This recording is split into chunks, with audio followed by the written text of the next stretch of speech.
नमस्कार फ्रेंड्स, आज हम बात करेंगे बाबा साहब की आत्मकथा मेरे साथ मेरी जुबानी।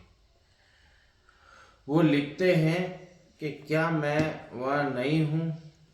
मेरे दादाजी का नाम मालोजी राव था।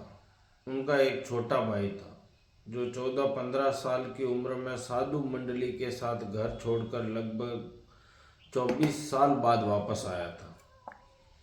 उस समय मेरे दादा और परदादी जीवित थे। बेटे को वापस पाकर वे बहुत खुश हुए। उन्होंने बेटे से शादी कर घर बसाने का आग्रह किया। इसी तरह दादाजी ने भी उन्हें समझाने की बहुत कोशिश की, लेकिन साधु कुछ भी सुनने को तैयार नहीं था।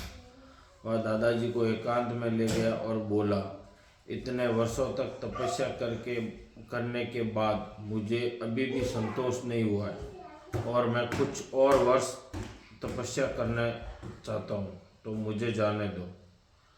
ऐसा आग्रह करने पर दादाजी ने कहा, हमें कोई आपत्ति नहीं है, लेकिन माँ उनको छोड़ने को तैयार नहीं थी। तब साधु ने बड़े भाई को एक युक्ति सुझाई। उसने यह कहा, साधु इतने वर्षों बाद आया है तो यह तुम्हारा पुत्र है, इसका क्या प्रमाण है। साधु और वैरागी भी जादू टोना करते हैं।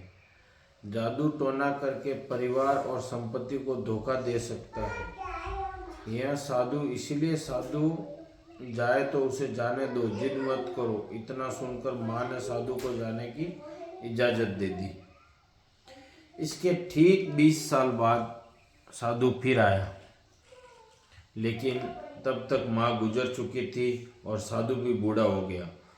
हालांकि दादाजी ने उसे घर पर बसने का अनुरोध किया। तब साधु ने कहा, भाई मेरी थोड़ी सी ज़िंदगी बची है, मैं आप लोगों से मिलने आया हूँ। हम भाई फिर से मिल नहीं पाएंगे, रहने दे, जिद न कर।